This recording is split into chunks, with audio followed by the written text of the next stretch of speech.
Hey there. Tonight we're stepping away from the gunfights and the cattle drives and into the heart of the frontier town, the blacksmith shop. We're going to stand before the searing heat of the forge and listen to the rhythm of the hammer on the anvil. We're exploring the life of the man who held the entire Wild West together, one piece of heated, hammered iron at a time. Forget the image of the brawny, cheerful smithy in the movies, casually crafting swords and horseshoes with a smile. The reality of being a frontier blacksmith was a grueling, dangerous, and incredibly skilled profession. It was a life of constant pain, endless work, and the immense pressure of knowing that if you failed, the entire community could grind to a halt. He wasn't just a craftsman. He was the town's doctor for everything made of metal, and his work was never, ever done. If this kind of calm, slow, and detailed history helps you relax, feel free to like the video and subscribe, but only if you truly enjoy what we do here. And as always, I love to see where our stories reach, so please leave a comment with your location and what time it is where you are. It's a quiet comfort to see our little community gathering from all corners of the world. So, dim the lights. If you like it, turn on a fan for that soft, steady hum. Settle in, and let's listen for the ring of the hammer, the sound that built the West, the fire before the sun. Your day begins in darkness. Not the soft, quiet darkness of a peaceful night, but the cold, absolute blackness that comes just before the dawn on the prairie. There is no rooster to wake you. There is only the ache in your bones and the knowledge that the fire is waiting. The fire is always waiting. You are the town blacksmith, and your workday starts before anyone else's. Before the baker fires his oven, before the stable hand feeds the horses, before the first sleepy cowboy stumbles out of the saloon, you are already at work. Because the town cannot function until you do. You walk from your small house, which is always too close to your workshop, and step into the smithy. The air inside is cold and dead.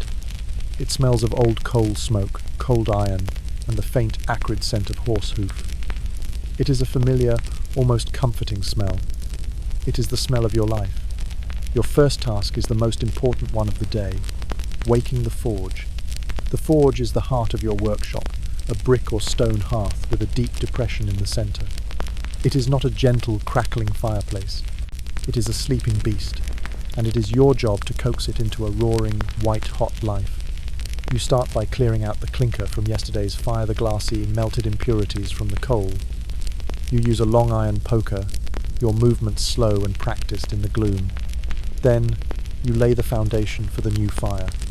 A handful of dry tinder, some wood shavings, and a few small pieces of wood. Now, you introduce the coal. Not just any coal, but special blacksmithing coal, bituminous coal, which burns hot and clean and creates the coke you need. It's expensive. Every lump of it was hauled here by wagon or train, and its cost is a constant weight on your mind. You use it carefully, banking it around the tinder. You strike a match, a modern marvel that still feels like a small miracle, and touch it to the tinder. A small, weak flame flickers to life. This is the delicate part. The fire needs air, but not too much, not yet. You turn to the bellows. This is the lung of your workshop, a giant, creaking leather bag, operated by a long wooden handle. You begin to pump, a gentle, steady rhythm. Whoosh, whoosh, whoosh. With each pump, a soft stream of air breathes life into the fledgling fire.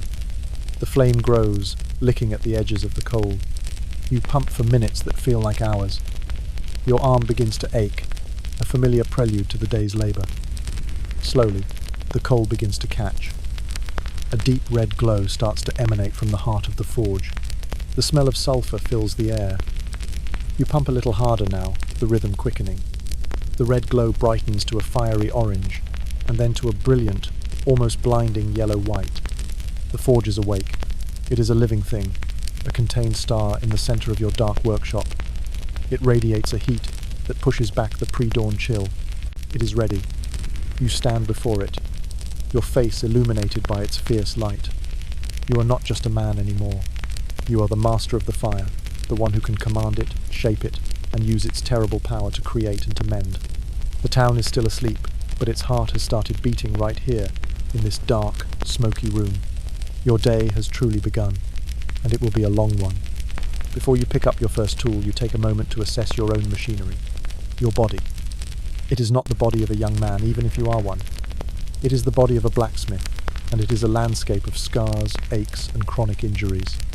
This trade does not just use your body, it consumes it, reforging it into something bent, burned, and perpetually sore. Let's start with your hands. They are not the hands of a craftsman. They are the hands of a creature that has been handling hot iron its entire life. They are a mass of calluses, thick and hard as leather, from the constant friction of the hammer handle and the tongs.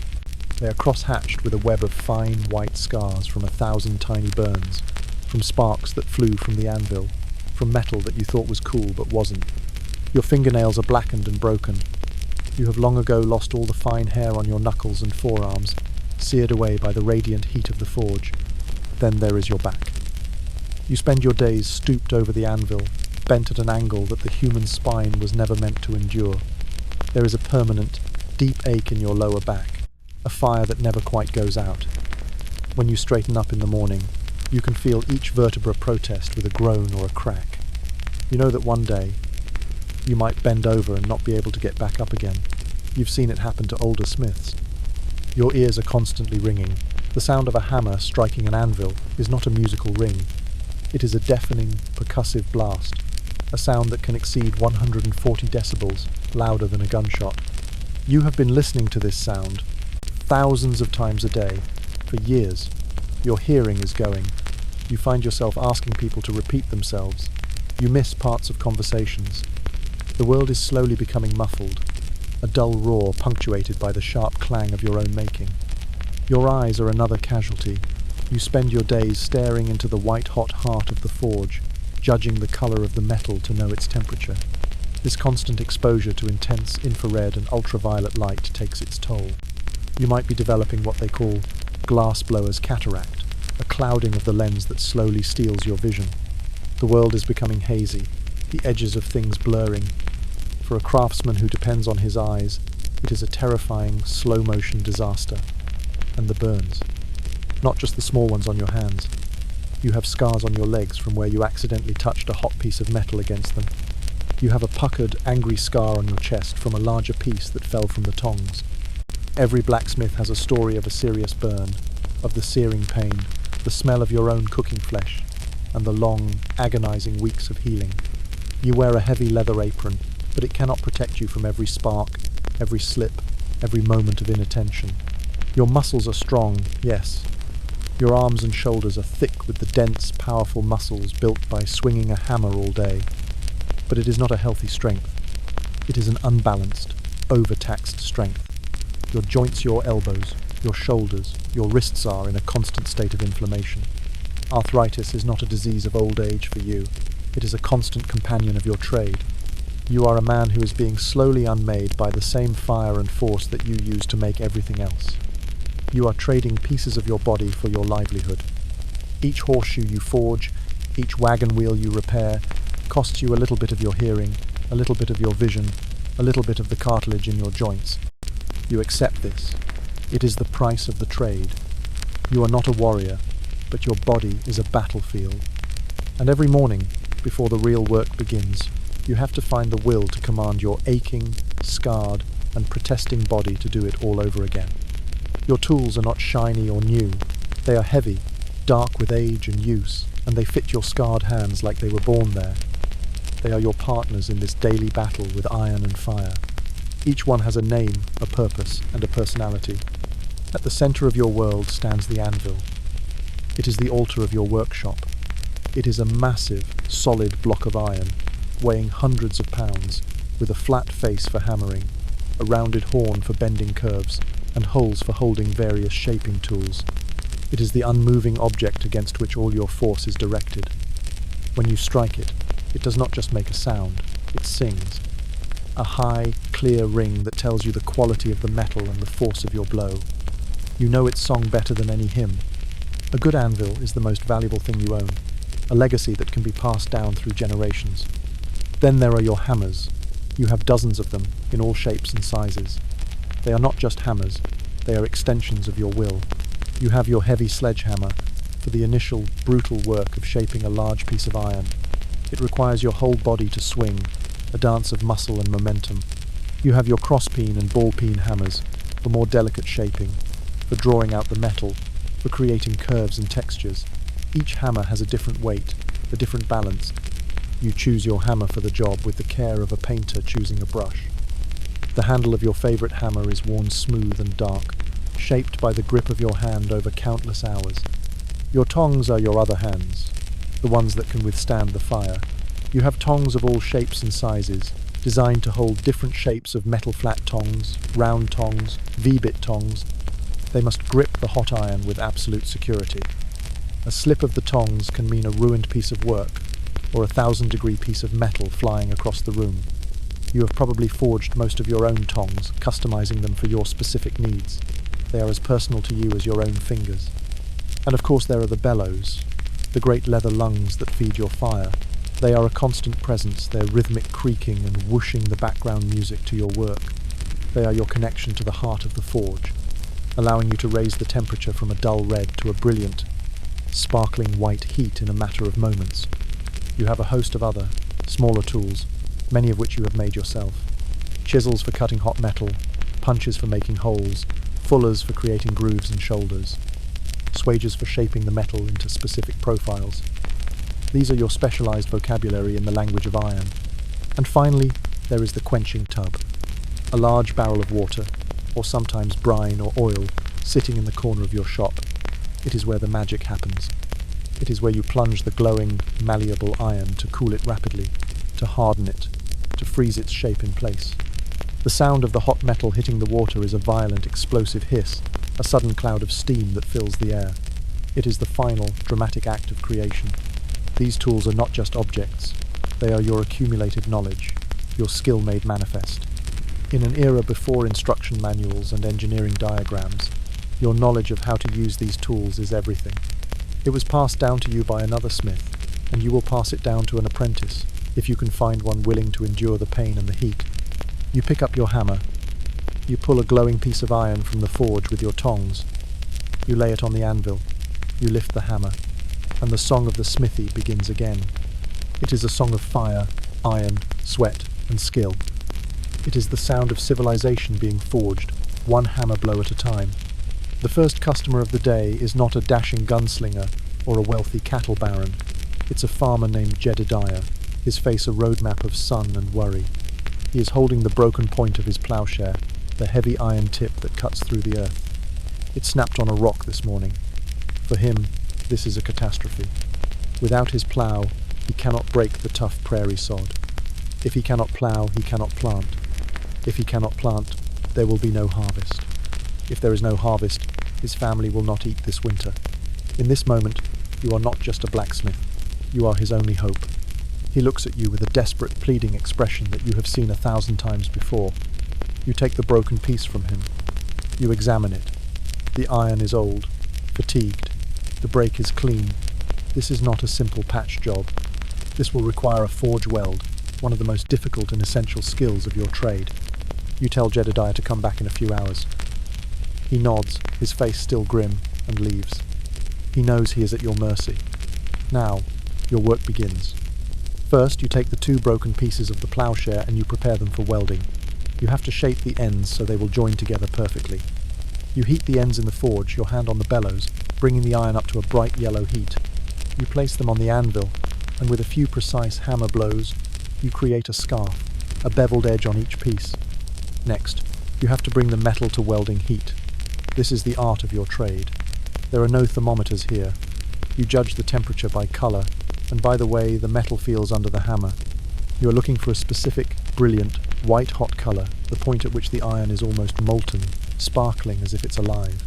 This is the moment, just before it burns and turns to slag, that the surfaces will fuse together. You use a fluxer mixture of sand and borax sprinkling it on the heated ends of the iron. The flux melts and spreads, cleaning the surface of impurities and preventing oxidation, which would ruin the weld. Now comes the critical moment. You work the bellows furiously, bringing both pieces to that perfect, sparkling white heat simultaneously. You have only a few seconds. You pull the pieces from the fire with your tongs, your movements fast and sure. You bring them to the anvil. You lay one piece on top of the other, the beveled edges overlapping. And then you strike. Your hammer blows are not just forceful, they are rapid, precise and controlled. You cannot hesitate.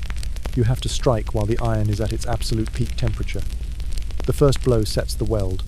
The subsequent blows refine it, fusing the two pieces of iron into one seamless whole. The sparks fly in a shower of brilliant light. The ring of the anvil is sharp and clear.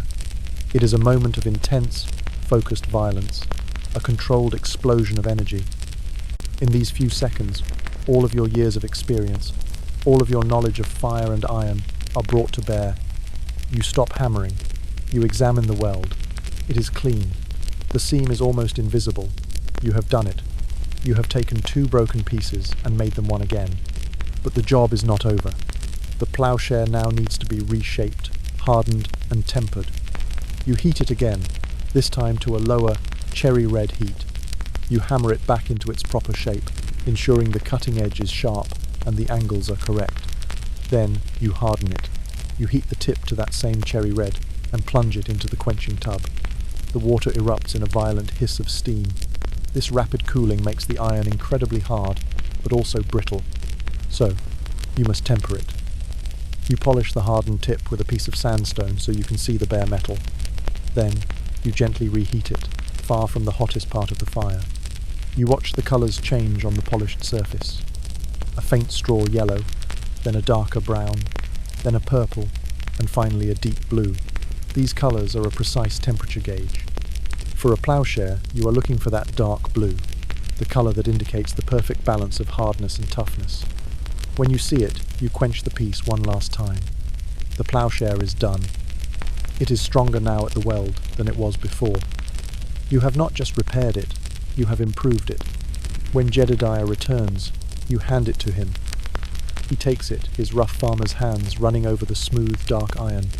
He examines the weld, a look of wonder on his face. He sees not just a repaired tool, but a saved harvest, a winter his family will survive. He doesn't have much cash. He pays you with a sack of potatoes and a promise of a share of the wheat from the harvest he will now be able to plant. You accept. This is the economy of the frontier, a network of mutual dependence, built on trust and skill. He leaves, the heavy ploughshare in his hands, his step a little lighter, the worry lines on his face a little softer. You watch him go. You have not earned much money, but you have performed a small, vital miracle. You have mended a broken piece of the world. And now, you turn back to your forge. A rancher is waiting with 3 horses that need shoeing. The day is still young. The art of the farrier. The farmer is gone, but the work continues. Your next customer is a cattleman, and his problem is not with iron, but with flesh and bone. He has 3 horses that need new shoes. You are not just a blacksmith, you are a farrier. And this part of your job requires not just strength and skill, but also courage, patience, and an intimate understanding of an animal that weighs half a ton and can kill you with a single, well-aimed kick. Shoeing a horse is a delicate, dangerous dance. First, you have to remove the old shoe. You use a set of specialized tools, a buffer to cut the clinches of the nails, and pincers to pull the old shoe away from the hoof. You work calmly and quietly, speaking to the horse in a low, soothing voice. You have to gain its trust. Any sudden movement, any loud noise can spook it. Once the old shoe is off, you have to prepare the hoof. This is where you become a kind of equine podiatrist. The horse's hoof, like a human fingernail, grows constantly. You have to trim it down, shape it, and make it level. You use a hoof knife to pare away the dead sole, and a rasp, a large, coarse file, to level the hoof wall. This is skilled, precise work. If you trim too much, you will lame the horse, making it sore and unable to walk. If you don't trim enough, the new shoe will not sit properly.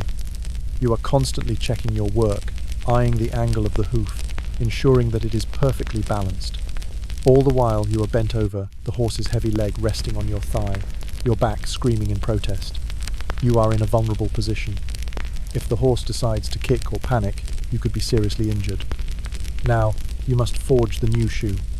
This is where your blacksmithing skills come into play. You don't just have a box of one-size-fits-all horseshoes. Every hoof is different. You have to forge a custom shoe for each one. You take a straight bar of iron. You heat it in the forge until it is a bright, pliable orange. You bring it to the anvil. With swift, expert hammer blows, you begin to shape it. You bend the bar into the classic U shape around the horn of your anvil. You create the nail holes or creases using a specialized punch. You shape the heels of the shoe. This has to be done quickly. You have to make your initial shaping while the iron is hot. You will go back and forth between the anvil and the horse, checking the fit. You hold the hot shoe close to the hoof, not touching it, but close enough to see where it needs adjustment.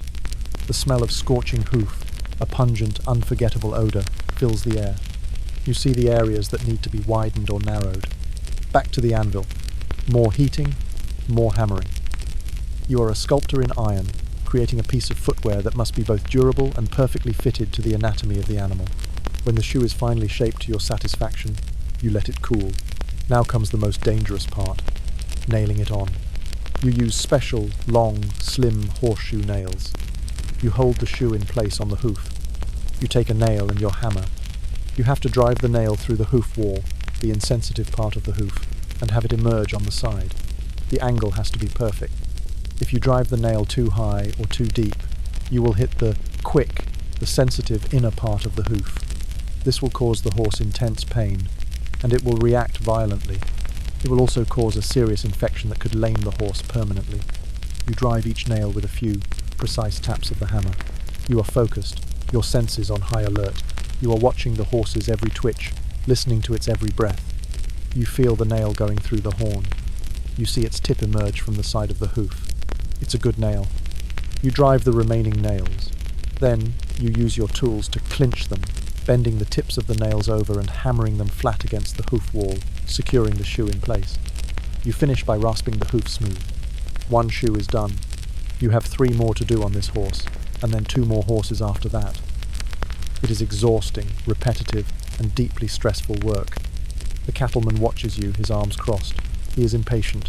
Time is money for him. He doesn't appreciate the skill, the danger, the art of what you are doing. He just wants his horses shod so he can get back to work. You ignore him. You focus on the horse. You are in a partnership with this animal. You are performing a necessary act of care, one that will allow it to travel over the hard, rocky terrain of the frontier without pain. You are protecting it. At the end of several hours, the work is done. The horses are newly shod. The cattleman pays you, grumbling about the price. You are too tired to argue. You watch him lead the horses away. You lean against the frame of your workshop, your back a column of fire, your hands trembling slightly from the strain. You have survived another dangerous dance. You have shod the horses that will drive the cattle, that will feed the town, that will allow this whole messy, beautiful and brutal enterprise to continue for another day. You are the foundation. You are the man who keeps the world from going lame, and the sun is not yet at its zenith. Just as you finish with the horses, a freight wagon rumbles to a halt in front of your smithy, its wheels groaning, its driver cursing. The right rear wheel has a wobble that could shake a man's teeth out. The iron tire is coming loose. You are no longer a farrier, you are now a wheelwright, or at least the closest thing this town has to one. Repairing a wagon wheel is one of the most complex and ingenious tasks a blacksmith can perform. It is a masterpiece of woodworking and ironworking, a perfect marriage of tension and compression, and the most critical part is setting the iron tire. The wagoner, a grizzled man named Silas, explains the problem.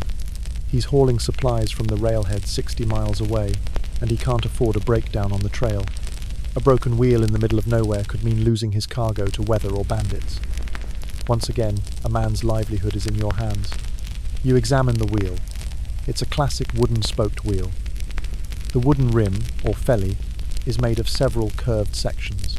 The spokes connect the felly to the central hub. The whole wooden structure is held together by the immense pressure of the iron tire that encircles it. The tire on Silas's wagon has stretched from miles of travel over hard ground, and it is no longer holding the wheel in compression. There is only one way to fix this. You have to remove the tire, heat it, and shrink it back onto the wheel. First, you have to get the massive wheel off the wagon.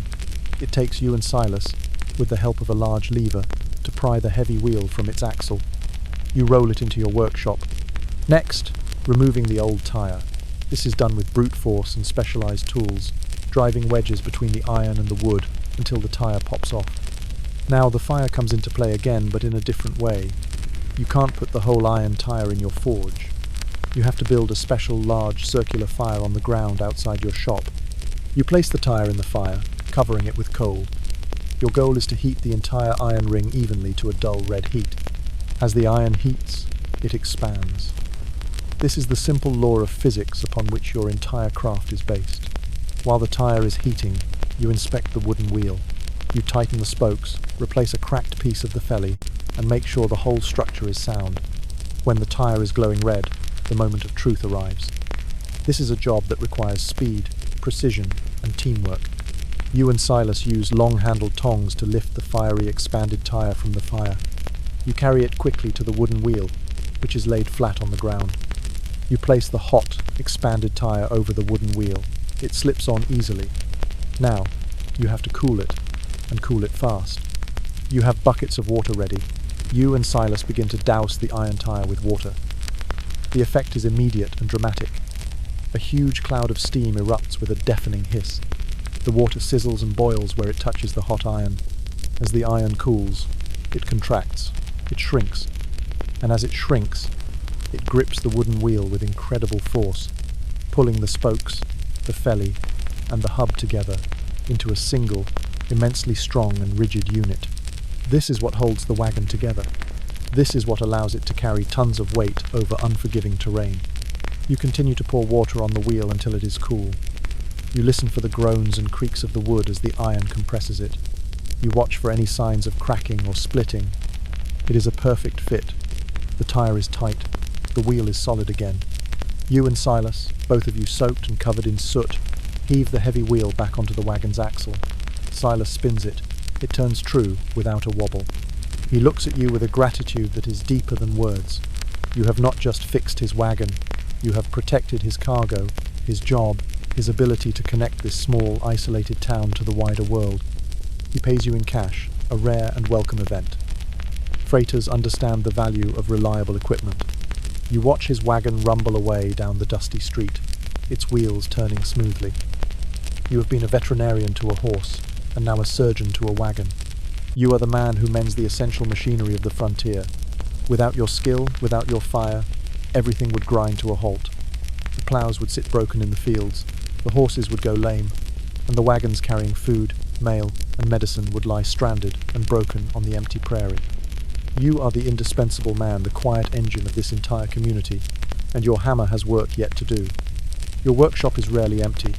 Even when you have no paying customers, there are always men who drift in and out. They are not here for business. They are here for the warmth, the company, and the free entertainment. Your smithy is the unofficial social club of prosperity. In the winter, men huddle near your forge, soaking up the radiant heat, their hands outstretched to the fire. They are ranchers waiting for the weather to clear, drifters with nowhere else to be, old-timers with stories to tell. In the summer, they stand in the shade of the doorway, watching you work, commenting on your technique, offering unsolicited advice. Your shop becomes the town's newsroom. It is here that gossip is exchanged, that political arguments are had, that news from the outside world is dissected and debated. You learn who is feuding with whom, whose wife is expecting a child, who is suspected of cheating at cards, who is planning to sell their land.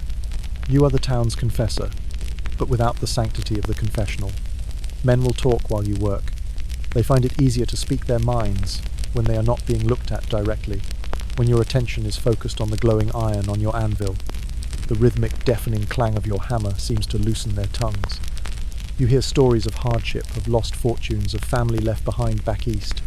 You hear boasts of prowess in fights and at the card table. You hear the quiet, desperate whispers of men who are at the end of their rope. You rarely speak. You listen. You learn. You have to. Your position in this town is a delicate one. You are a respected craftsman, a vital part of the community. But you are also a working man, not one of the town's elite. You have to remain neutral. You cannot take sides in the endless feuds between the cattlemen and the homesteaders, between the saloon owner and the preacher. So you listen, and you grunt in acknowledgement. A nod, a shrug, the steady rhythm of your hammer, this is your language. The men who frequent your shop learn to read it. They know when you are concentrating and should not be disturbed. They know when you are in a foul mood. They know when you are feeling receptive to conversation. Your workshop is also a place of education for the town's boys. They will stand for hours, their eyes wide with fascination, watching you transform a dull bar of iron into a useful tool. They are mesmerized by the fire, by the sparks, by the raw power and skill on display. You are a figure of awe to them, a real-life magician. You might let them work the bellows for a few minutes. You might show them how to hold a hammer properly. For most of them, it is just a thrilling diversion. But for one or two, a seed might be planted, a fascination with the ancient craft of the smith. You might in these moments be shaping your future apprentice, the boy who will one day take over your forge and carry on the tradition. This social role is an unspoken part of your job. You are the town's anchor, its steady, reliable centre. The ring of your anvil is the town's heartbeat. It is a sound of productivity, of repair, of civilization holding its own against the forces of entropy and decay. But it is also a burden. You carry the weight of the town's secrets. You know its fault lines, its hidden hypocrisies. And you know that the same men who share their troubles with you in the warmth of your forge could just as easily turn on you if you make a mistake, if you charge too much, if you side with the wrong faction. So you keep hammering. You let the noise of your work be your shield. You let the heat of your fire be your sanctuary. You are at the very centre of the town's life, and yet you are profoundly alone. You are the keeper of the flame, and the keeper of the secrets that are whispered in its light. One afternoon, the town sheriff walks into your shop. He is not here for a new set of horseshoes. He is holding a pair of broken handcuffs. The prisoner he had in the jail last night, a drunk and belligerent cowboy, managed to smash them against the iron bars of his cell until one of the links gave way. The sheriff needs them repaired. You take the heavy iron cuffs from him. You sigh. This is another part of your job, one that you dislike intensely. You are, by default, the armourer, the jailer, and the locksmith for the local justice system. You are the one who is called upon to forge the bars for the jail cells. You are the one who has to repair the locks. And you are the one who has to deal with the grim final tools of the trade. The shackles, the leg irons, and on one terrible occasion, the iron fittings for the town's new gallows. You did not choose this work. It is part of the unspoken contract you have with the town. You are the only man with the skills to do it, so you must. You heat the broken link of the handcuff in the forge. You weld it shut. You hand it back to the sheriff. He nods his thanks and pays you, not in cash, but with a credit at the county clerk's office, a fee you will have to wait months to collect. But sometimes the work is more direct, more disturbing. A few months ago, the sheriff arrested a man for murder. He was a dangerous man, and the sheriff was afraid he would try to escape from the flimsy jail. He asked you to come to the cell and fit the prisoner with a set of heavy leg irons. You had to walk into that small dark cell. You had to kneel before the prisoner, a man who stared at you with eyes full of a cold, dead hatred. You had to lock the heavy iron cuffs around his ankles, the cold metal clanking in the silence. You could feel his contempt. In his eyes you were no better than the sheriff, another cog in the machine that was about to take his life. You could smell the fear and sweat on him. You finished the job, your hands trembling slightly, and you left without a word. You felt dirty, complicit. Your role in the town's justice is not heroic. You are not the man who catches the outlaw. You are the man who builds his cage. You are the man who forges the tools of his punishment. This work makes you unpopular with a certain element of the town. The friends of the men you help to imprison look at you with suspicion and resentment. You are seen as an agent of the law, even though you hold no official position. And there is always the fear of reprisal. A prisoner who escapes might remember the blacksmith who put him in irons. A gang whose leader has been hanged might decide to take their revenge on the man who built the gallows. You try to remain neutral, to just be a craftsman doing a job. But in the charged, violent world of the frontier, there is no true neutrality. By mending the sheriff's handcuffs, by barring the jailhouse window, you are choosing a side. You are reinforcing the fragile wall of order against the constant tide of chaos. You do it because you have to. You do it because a town without a jail, without a way to restrain its most violent members, would be an even more dangerous place to live. But you hate it. Each time you have to do this kind of work, it leaves a bitter metallic taste in your mouth, a taste that has nothing to do with the coal dust you breathe every day.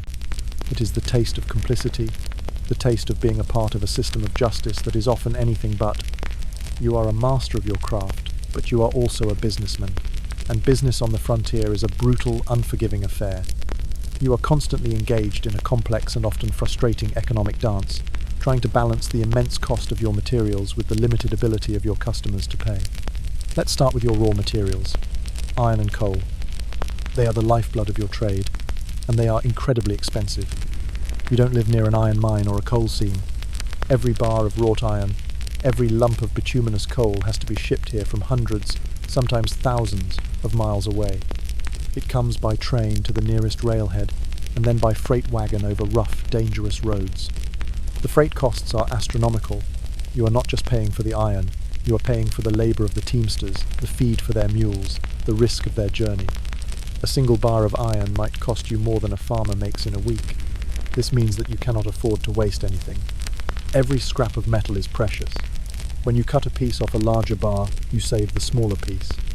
You forge these scraps together to make smaller item snails, hooks, small tools. You are a master of recycling, not out of environmental concern, but out of sheer economic necessity. A blacksmith who wastes iron is a blacksmith who will soon go broke. Now, you have to turn these expensive materials into goods and services that your customers need, but your customers are as poor as you are. The farmer Jedediah paid you for his repaired ploughshare with a sack of potatoes. The cattleman paid for his horseshoes with a promise of a side of beef next time he butchers a steer. The freight wagon driver paid you in cash, but that is a rare luxury. Most of your business is conducted through barter or credit. You operate a complex, informal system of accounts, mostly kept in your head or in a dusty ledger book. You know that you owe the general store owner for flour and coffee. He owes you for repairing the iron bands on his barrels. The sheriff owes you for the repaired handcuffs. You owe the doctor for the foul-tasting medicine he gave you for your cough. It is a web of mutual obligation, a fragile economy built on trust and memory. Cash is a rare and precious commodity, used only when absolutely necessary. This makes it incredibly difficult to plan, to save, to get ahead. You might have a ledger full of accounts receivable, but you can't pay the freight company for your next shipment of coal with a promise of potatoes. They demand cash, so you are always scrambling, always trying to convert the goods you've received into the cash you need. You might trade the farmer's potatoes to the saloon owner for a few dollars. You might sell the cattleman's side of beef to the boarding house for a bit more. You are not just a smith. You are a commodity broker, a trader, a financial speculator in a world without banks. And you have to be a shrewd judge of character. When a man asks for credit, you have to decide if he is good for it. Is his farm likely to succeed? Is he an honest man, or a drifter who will be gone in a month? A bad debt can be a serious blow to your business. You also have to set your prices. How much is a new set of horseshoes worth? Not just in dollars, but in chickens, in firewood, in labor. You have to calculate the cost of your coal, the value of your time and skill, the wear and tear on your body and your tools, and then translate that into a price that your customer can afford and that you can survive on. It is a constant negotiation. Sometimes you are a source of credit for the entire community. When a family is new to town and has nothing, you might provide them with the basic tools they need: an axe head, a set of nails, a cooking tripod on credit, knowing that you will not be paid for months, if ever. You do this not just out of kindness, but because you know that a successful community is good for your business. You are investing in your own future. But the line between profit and loss is razor thin. One bad season, a drought that ruins the crops, a harsh winter that kills the cattle can ripple through the town's economy and wipe you out. Your customers will default on their debts, and you, in turn, will be unable to pay for your next shipment of iron. You live with a constant, low-level financial anxiety. You are the indispensable man, the foundation of the town's economy, but you are also perpetually on the brink of failure. You are a master of fire and iron, but you are a slave to the unforgiving economics of the frontier. You create value with your own two hands, but you rarely get to keep it. It flows through your workshop, out to the community, a vital current that keeps everything running, while you are left with little more than coal dust, calluses, and a book full of fragile promises. You are getting older. The ache in your back is deeper. The ringing in your ears is louder. You know that you will not be able to do this work forever. You need an apprentice. You need someone to pass your knowledge on to, someone who will take over the forge when your body finally betrays you. Finding an apprentice is not easy. What father would want his son to enter a trade that is so dangerous, so grueling for so little reward? You are looking for a specific kind of boy. He must be strong, yes, But more importantly, he must be patient, observant, and unafraid of hard work and pain. He must have a fire in him that matches the fire in the forge. Eventually, you find him. He is a boy named Sam, the 14-year-old son of a farmer whose land is too poor to support a large family. Sam is a quiet, serious boy with strong hands and watchful eyes. He has spent hours hanging around your shop, mesmerized by your work. You see a spark of the right kind of curiosity in him. You make an arrangement with his father. Sam will come to live with you. He will be your apprentice. In exchange for his labor, you will provide him with food, lodging, and your knowledge. It is a 7-year commitment. For 7 years, he will be bound to you. The training begins, and it is not a gentle process. His first job is to learn the fire. He is responsible for lighting the forge in the morning and banking it at night. He learns to use the bellows, to control the flow of air, to create the precise heat you need for different kinds of work. He will burn himself. He will make mistakes. He will choke on the sulphurous smoke. But he will learn. His next job is to learn the hammer. You do not start him on fine, delicate work. You start him as a striker. You will hold a piece of hot iron on the anvil with your tongs and a small shaping hammer. His job is to strike it with the heavy sledgehammer, exactly where you indicate. This requires a deep, unspoken communication between the two of you. You will tap the anvil with your small hammer, a signal for where he should strike. He must read your signal instantly and deliver a powerful, accurate blow. A moment of inattention, a misplaced strike, and he could ruin the piece, damage your tools, or even strike your hand. It is a dance of trust and rhythm. He will be clumsy at first. His blows will be weak or off target.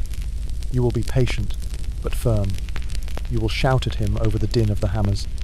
You will guide his hands. He will spend years as a striker, building his muscles, developing his eye, and learning the feel of the metal. He will learn to read the colors of the hot iron, to know when it is ready to be worked. He will learn the different songs of the anvil, the sounds that tell you if a weld is clean or if a piece has a hidden flaw. His hands will blister, then callous over. His back will begin to ache. He will suffer the same burns, the same cuts, the same endless fatigue that you do. There are days when he will want to quit, when the heat and the noise and the pain are too much. You will not comfort him. You will tell him to get back to work. You are not just teaching him a trade, you are hardening him, forging him, just as you forge the iron. You are teaching him how to endure. Slowly, you begin to let him do more complex work. You teach him how to forge a nail, a simple but essential skill. You teach him how to make a hook, a chain link. You teach him the delicate art of sharpening a tool. You do not teach him with words. You teach him with your hands. You guide his hammer. You show him over and over again until the knowledge passes from your body into his. It is a physical, intuitive knowledge, a language of muscle and fire that cannot be written down. You are a hard master. You have to be. A mistake in this trade can be fatal. You are teaching him not just how to be a blacksmith, but how to survive being one. Years pass. The boy grows into a young man. He is no longer clumsy. His hammer blows are sure and steady. He can read the fire as well as you can. He has learned the craft. He has earned his place at the anvil. One day, you let him repair a farmer's broken ploughshare on his own. You stand back and watch. He works with a quiet, focused intensity. He performs the difficult forge weld with a skill that makes you feel a surge of pride so fierce it almost frightens you. He has done it. He is a blacksmith. You have given him your knowledge, your legacy. You have ensured that the fire in your forge will not die out with you. But you have also condemned him to a life of pain, of hardship, of endless labor. You have given him a trade that will both sustain him and consume him. You look at his young, strong hands, already beginning to show the scars and calluses that mark your own. You see the reflection of the fire in his determined eyes, and you feel a complex mixture of pride, sadness, and responsibility. You have not just trained an apprentice, you have forged a life, and you pray that it will be a better one than yours. The double-edged sword, a maker of ploughs and pistols. Your life is a study in contrasts. The same fire that you use to mend a child's broken toy is the same fire you use to forge a branding iron that will sear the flesh of a calf. The same hammer that shapes a peaceful horseshoe can also be used to straighten the barrel of a rifle. You are a maker and a mender, a creator of tools for both life and death. This is the moral ambiguity at the heart of your trade. On most days, your work is life-affirming. You are a cornerstone of the community's survival. The ploughshares you repair help to grow the food that feeds the town. The wagon wheels you mend bring in the vital supplies. The building tools you forge, the axes, the adzes, the nails help to build the homes and the barns that provide shelter from the harsh elements. You are a force for creation, for order, for civilization. But the frontier is a violent place, and you cannot escape its violence. A man comes to your shop. He is not a farmer or a rancher. He has the cold, hard eyes of a man who lives by the gun. He is a bounty hunter, a drifter, a man with a reputation. He brings you a Bowie knife. The tip is broken. He wants you to reforge it, to give it a new, sharper point. You do not ask him how the tip was broken. You do not ask him what he intends to do with the knife once it is repaired. To ask such questions would be naive and dangerous. You are a craftsman. You are paid to do a job. You do not pass moral judgment on the tools you are asked to create or repair. So you take the knife. You heat the steel in your forge. You hammer out a new deadly point. You sharpen the edge on your grinding wheel until it is razor sharp. You hand it back to the man. He pays you in silver and leaves without a word. You watch him walk down the street, the newly sharpened knife tucked into his belt, and you feel a chill, despite the heat of the forge. You have just put a weapon back into the hands of a violent man. You have, in a small way, contributed to the bloodshed that is a constant undercurrent of this town. Sometimes, the requests are more direct. A group of ranchers, engaged in a feud with a neighboring group of homesteaders, might ask you to forge iron caltrops, small, spiked devices that can be scattered on a trail to lame the horses of their enemies. A nervous homesteader might ask you to convert his old muzzle-loading rifle into a more modern breech loader, a task that requires immense skill and precision. He tells you it's for hunting, but you see the fear in his eyes. You know it's for protection against the ranchers who are trying to drive him off his land. You are caught in the middle of these conflicts. Both sides need your skills. If you refuse to work for one side, you will make a powerful enemy. If you work for both, you are profiting from their feud. You try to tell yourself that a tool is just a tool. A knife can be used to skin a deer or to kill a man. A gun can be used to hunt for food or to settle a grudge. It is the man who wields the tool, not the man who makes it, who is responsible for its use. But the distinction feels thin, hollow. When you hear that a man was killed in a knife fight outside the saloon, you can't help but wonder, was it the knife you sharpened? When you hear that there was a shootout between the ranchers and the homesteaders, you can't help but wonder, did the rifle you repaired fire the fatal shot? This is the double-edged sword of your profession. Your skills are essential for both building a community and for tearing it apart. You are a maker of plows and pistols, of horseshoes and handcuffs. You are a man of peace who traffics in the tools of violence. You try not to think about it too much. You try to focus on the work, on the feel of the hammer, on the song of the anvil. You tell yourself that you are just a blacksmith, a servant of the iron. You give it the shape your customers ask for. What they do with it afterward is not your concern. But in the quiet hours of the night, when the fire is banked and the hammers are silent, the questions linger. You are the man who makes the things that hold this fragile world together. But you are also the man who makes the things that break it apart. And you wonder which side of your legacy will weigh heavier in the end. For years, you have been the undisputed master of your domain. Your skills are unique, essential, and irreplaceable. But a new sound is beginning to echo across the prairie. A sound that is even more powerful than the ring of your anvil. It is the sound of the steam locomotive, the whistle of the iron horse. The railroad has arrived, and with it comes a creeping shadow that threatens to extinguish the fire in your forge forever. At first, the railroad seems like a blessing. It makes it easier and cheaper for you to get your iron and coal. It brings new people, new business to the town.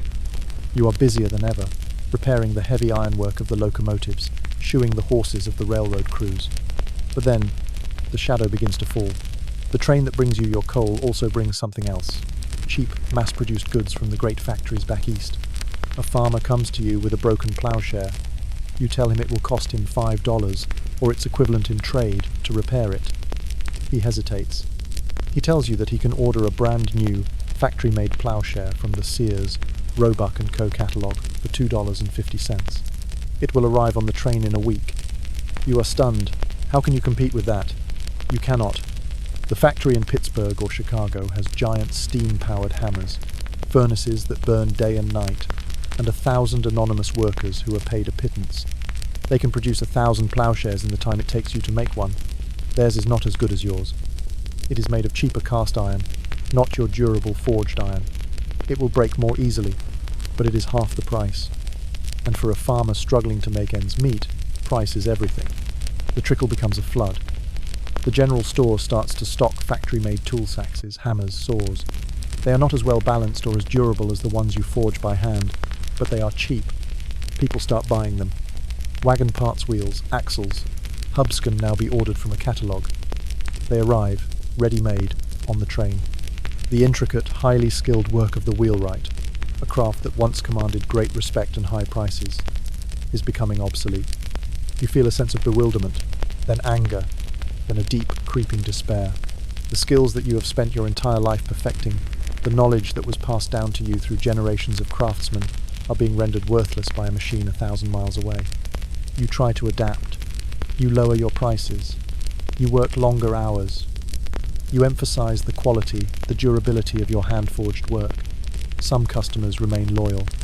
The older ranchers, the men who appreciate true craftsmanship, still come to you. They know that a factory-made horseshoe will not last on the rocky trails of the frontier. But the world is changing. The younger generation does not care about quality. They care about price and convenience. They are drawn to the new, the modern, the mass-produced. Your workshop, once the bustling, essential heart of the town, starts to feel a little quieter. There are fewer men hanging around the forge. There are fewer boys watching you with wide-eyed wonder. They are down at the train station now, watching the great iron horse come in, mesmerized by this new, more powerful form of magic. You are becoming a relic, a living anachronism. You are a man of the age of iron and muscle, living in the dawn of the age of steel and steam. You stand by your forge, the fire burning low. You look at your scarred hands, at the hammers hanging silently on the wall. These tools, this body, this knowledge, they built this town. But they cannot stop the future. The shadow of the factory falls long and dark across the frontier, and you know, with a certainty that chills you more than any winter wind, that you are standing at the twilight of your craft. The ring of the anvil is being drowned out by the whistle of the train, and you do not know how to fight a sound. You step out of your smithy for a rare moment in the middle of the day. You need a new handle for your favourite hammer, and that means a trip to the carpenter's shop. This walk, short as it is a journey through the ecosystem of craft that keeps this town alive. You are not the only artisan here. You are part of a small, interdependent fraternity of men who build and mend, who shape the raw materials of the frontier into the stuff of life.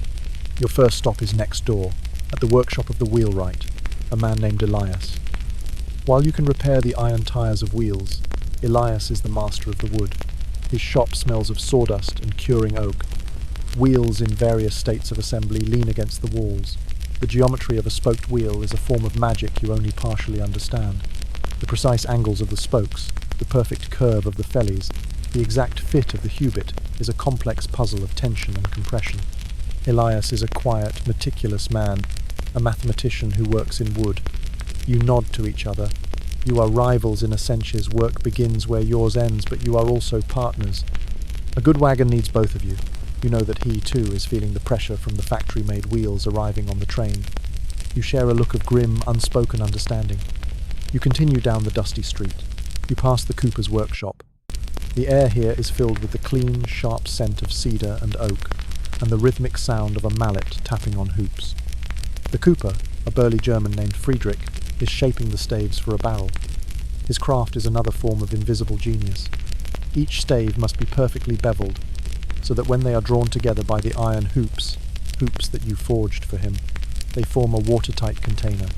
Every barrel for water, for flour, for salted pork, for the whiskey in the saloon, comes from his skilled hands. Without him, the town could not store its food or drink.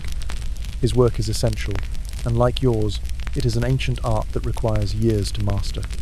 Further on, you come to the tannery. You try to walk a little faster here.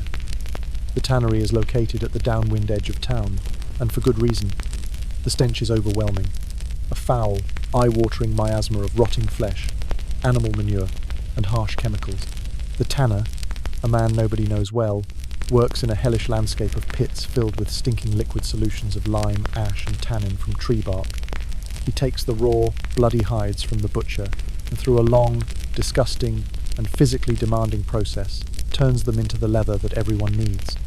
The leather for your apron and bellows, for the farmer's harnesses, for the cowboy's saddle, for everyone's boots. It is the filthiest job in town, but without it, the frontier would fall apart. The tanner is a social outcast, a man who smells of death, but he is as vital as you are. You finally reach the carpenter's shop. It smells of fresh-cut pine. The carpenter, a lanky man named Thomas, is building a coffin. It is a steady business in a town like this. He is also the town's builder, the man who framed the houses, the church, the saloon. His work is everywhere.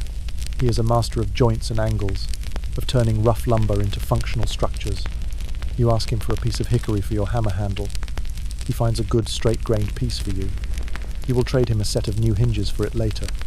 You talk for a moment, the easy, quiet conversation of men who understand the language of materials. You talk about the weather, about the poor quality of the lumber coming in on the train, about the way things are changing. On your way back, you pass the gunsmith's small, tidy shop. He is the most specialized, and perhaps the most respected, craftsman in town. He does not do rough, heavy work like you do. His work is one of precision, of tiny springs and delicate mechanisms. He can take a broken firearm and bring it back to life. He can adjust a trigger pull, rebore a barrel, or even craft a custom stock. In a world where a reliable weapon can be the difference between life and death, his skills are valued above almost all others. He is a man of secrets, trusted by lawmen and outlaws alike. You nod to him. He nods back. You are both men of metal, but your worlds are very different. This walk has reminded you of a fundamental truth. This town, this civilization, is not built by the politicians or the bankers. It is built by you and these other men. It is built by the community of craft.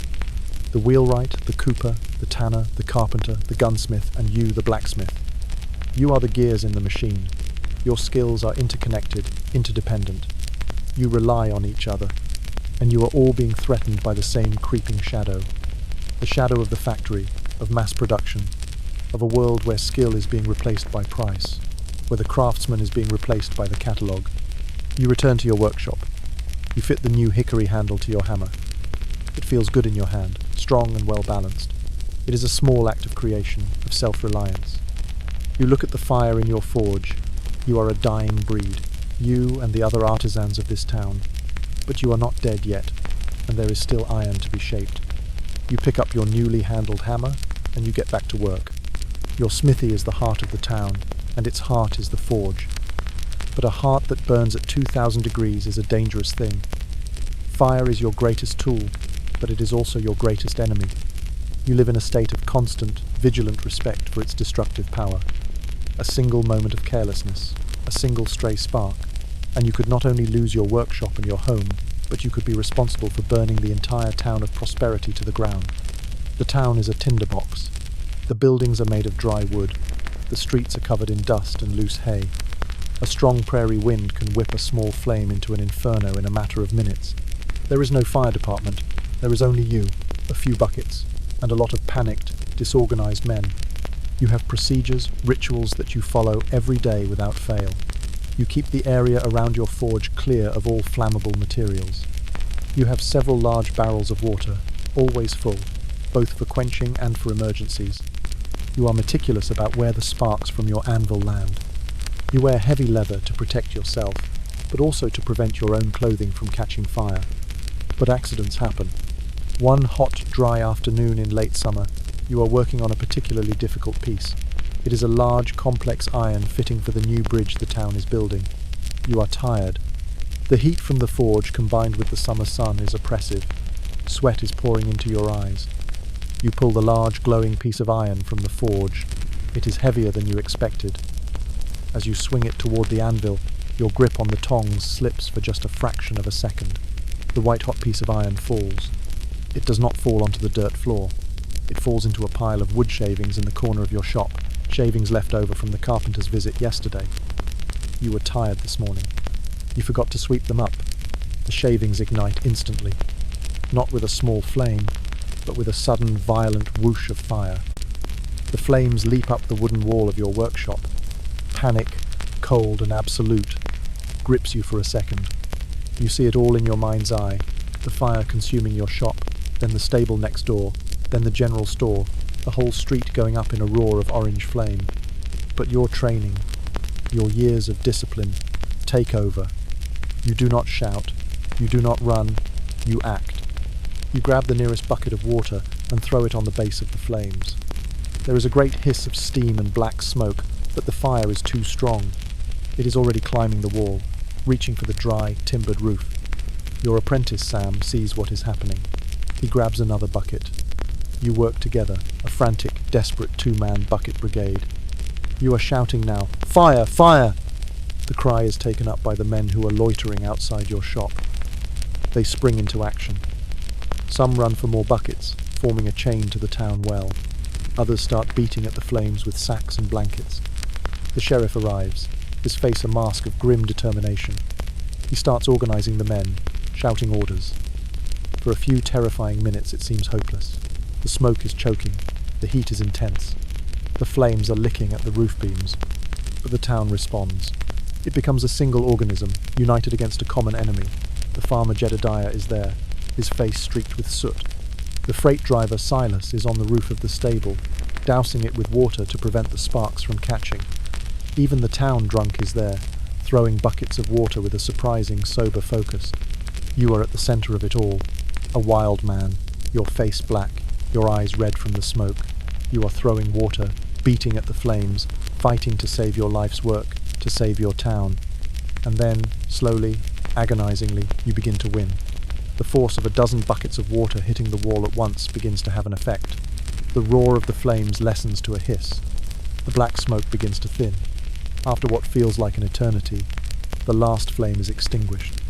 You stand in the middle of your workshop, leaning on the handle of your hammer, gasping for breath. The side wall is a charred, blackened mess. The air is thick with the smell of wet, burnt wood. But the shop is still standing. The town is safe. The men slap you on the back. They are laughing now, the relief making them giddy. The sheriff gives you a rare, approving nod. But you feel no relief. You feel a deep, bone-chilling shame. You were careless. You, the master of the fire, almost let it destroy everything. That night, you cannot sleep. You sit in your darkened workshop, staring at the charred wall. You think about the fragility of it all. The town, your life, the entire civilization you are helping to build it can all be turned to ash in a matter of moments by a single slip, a single spark. You are the keeper of the town's fiery heart. And you know now, more than ever, that it is a heart that can just as easily consume as it can create. The fear of that day will never leave you. It will become another scar, another part of the heavy weight you carry every time you step up to the forge and breathe life into the fire, the body's final protest. The years have been piling up like slag in the bottom of your forge. You are no longer the strong, tireless man who could swing a sledgehammer from dawn until dusk. You are an old man, though your age in years might not reflect it. The trade has aged you, worn you down, and now your body is beginning to send you its final, undeniable messages. It is protesting. It is failing. The ache in your back is no longer a dull fire. It is a constant, sharp, stabbing pain. Some mornings, it takes you a full 10 minutes to straighten up from your bed. You have to move slowly, carefully, like a man made of brittle glass. Your hands, once your greatest asset, are becoming your enemies. The joints are swollen with arthritis. Your fingers are stiff and clumsy. You find it difficult to grip the hammer handle with the same strength and precision. You drop your tongs more often. The fine, delicate work that you once took pride in is becoming a struggle. Your vision is clouded. The world is seen through a permanent haze. You can no longer judge the colour of the hot iron with the same certainty. You find yourself overheating the metal, burning it, ruining pieces that you could have once forged in your sleep. And the exhaustion. It is a profound, soul-deep weariness that no amount of rest can cure. After a few hours of work, your strength gives out. You have to sit down, your heart pounding, your breath coming in ragged gasps. Your apprentice, Sam, now a strong young man, looks at you with concern. He has started taking on more of the heavy work, trying to spare you. You are grateful, but also deeply ashamed. You are facing the terrifying reality that every craftsman fears. the moment when your body can no longer perform the work that has defined your entire life. A blacksmith who cannot swing a hammer, who cannot see the color of the fire, who cannot lift a heavy bar of iron, what is he? You try to fight it. You are a stubborn man. You push through the pain. You ignore the signs. But your body is a stubborn and honest thing. It does not care about your pride. It only knows its own limits. One day, you are working on a horseshoe. A simple, routine job. You are hammering the crease for the nail holes. Your hand trembles. The hammer blow is slightly off target. The punch slips. The full force of the hammer comes down on your left index finger, crushing it against the hard face of the anvil. The pain is white-hot, blinding. You cry out, a sound you have not made in years. You stumble back from the anvil, cradling your shattered hand. Sam rushes to your side. The town doctor, a young man who has replaced the old sawbones, does what he can. He sets the bone as best he can. He puts your hand in a splint, but he tells you what you already know. The finger will never be the same. You will lose much of the feeling, and the dexterity in that hand. Your career as a blacksmith is over. You sit in your home for weeks, your hand a useless, throbbing appendage. You watch Sam run the workshop. He is capable. He is skilled. The business will survive without you. But what will you do? Your identity is so completely intertwined with your work that you do not know who you are without it. You are not a farmer. You are not a rancher. You are a blacksmith. Or you were. You feel a profound sense of loss, a grief that is deeper than the pain in your hand. You are mourning the loss of your strength, your skill, your purpose. You are a tool that has been broken and can no longer be repaired. You can sit on a stool in the corner of the shop and give Sam advice. You can try to teach him the last few secrets of the trade that you hold in your mind, but it is not the same. You are no longer the master of the fire. You are just an old man, a spectator, a ghost in your own workshop. This is the final, cruelest trick the trade plays on you. It takes your body, piece by piece, over the course of a lifetime. And then, when there is almost nothing left, it takes your identity too. It leaves you with nothing but your scars, your memories, and the echoing song of an anvil that you can no longer make sing. The end of your day is a ritual, as sacred as the lighting of the fire in the morning. As the sun dips below the horizon, casting long purple shadows across the dusty street, a profound change comes over your workshop. The violent, deafening symphony of labour gives way to a deep and welcome silence. Your last task is to bank the fire. You do not extinguish it completely. That would be a waste of coal and effort. You carefully consolidate the glowing embers in the heart of the forge. You cover them with a thick layer of fine coal dust and ash. This will insulate them, starving them of oxygen, allowing them to smoulder slowly through the night. In the morning, a few pumps of the bellows will be all that is needed to bring the fire back to life. It is a way of putting the heart of your workshop to sleep. The great roar of the forge dies down to a soft, pulsing red glow. The oppressive heat recedes. The air begins to cool. Now, you attend to your tools. You wipe them down, cleaning off the soot and grime of the day. You check the edges of your chisels, the faces of your hammers. You place each tool back in its proper place on the rack. It is a gesture of respect, of gratitude. These tools are your partners. You care for them, and they, in turn, serve you well. You sweep the floor. You gather the small scraps of iron that have been trimmed away during the day. Nothing is wasted.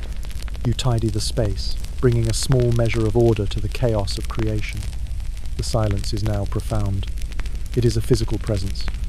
After 10 hours of the constant, ear-splitting clang of hammer on anvil, the absence of that sound is almost shocking. Your ears are still ringing, a high-pitched, ghostly echo of the day's work, but the world outside that ringing is still. You can hear the small sounds now, the creak of the cooling iron in the forge, the whisper of the wind under the eaves of the shop, the distant sound of a piano playing tinny music in one of the saloons. You stand in the centre of your shop for a moment. The day's work is laid out around you, a set of newly sharpened ploughshares, a pile of freshly forged horseshoes, a repaired wagon axle. These are the tangible results of your labour, the proof that you have once again pushed back against the forces of entropy. You wash your hands and face in the basin of cold water. The water turns black with soot. You can never get completely clean. The smell of coal smoke is ingrained in your skin, in your clothes, in your hair. It is your permanent perfume. Finally, you lock the heavy wooden door to your workshop. You walk the few steps to your small house. The air is cool on your face. You look up at the sky. The first stars are beginning to appear in the vast, dark expanse. Your wife has a simple meal waiting for you. Stew and bread. You are too tired to talk much. You eat in a comfortable silence, the shared quiet of a long life together. After dinner you do not read. Your eyes are too tired. You do not go to the saloon. You have no taste for its noise and foolishness. You simply sit on your porch for a while, feeling the day's aches settle deep into your bones. You watch the lights of the town. You listen to its nighttime sounds. You feel a profound, bone-deep weariness, but it is not an unhappy feeling. It is the weariness of a man who has done a hard day's work, a man who has fulfilled his purpose. You have created, you have mended, you have served your community.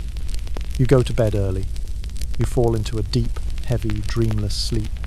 The sleep of a man who has emptied himself completely, who has poured all of his strength, all of his skill, all of his will into the fire and the iron. You will sleep for a few short hours, and then the darkness will begin to recede, and the fire will be waiting for you once again. You will rise, and you will make it live. It is what you do. It is who you are. So, you've spent a day in the leather apron of a frontier blacksmith.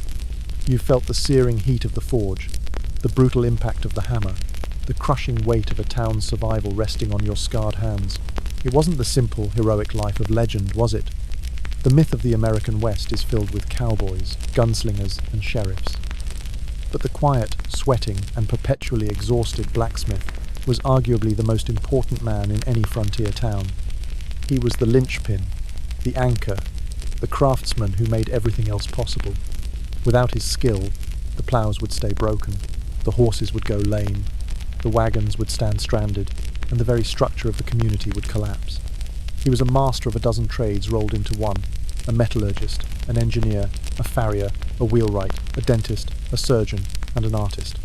He worked in constant danger, not just from the fire and iron in his shop, but from the economic precarity of the frontier itself. His body was his tool, and he used it until it broke, sacrificing his health and well-being for the good of his community. His reward was not wealth or fame. His reward was the quiet satisfaction of a job well done, the respect of his neighbors, and the knowledge that he was essential. He was the indispensable man. Tonight, when you think of the Wild West, don't just think of the dramatic figures of the silver screen. Think of the blacksmith. Think of the rhythmic, life-giving song of his hammer on the anvil, a sound that echoed through the dusty streets of 1,000 frontier towns. It was the sound of civilization being forged, one painful, skillful, and glorious blow at a time. It was the heartbeat of a nation being born, and it was a sound that, for all its noise and fury, has become tragically, profoundly silent.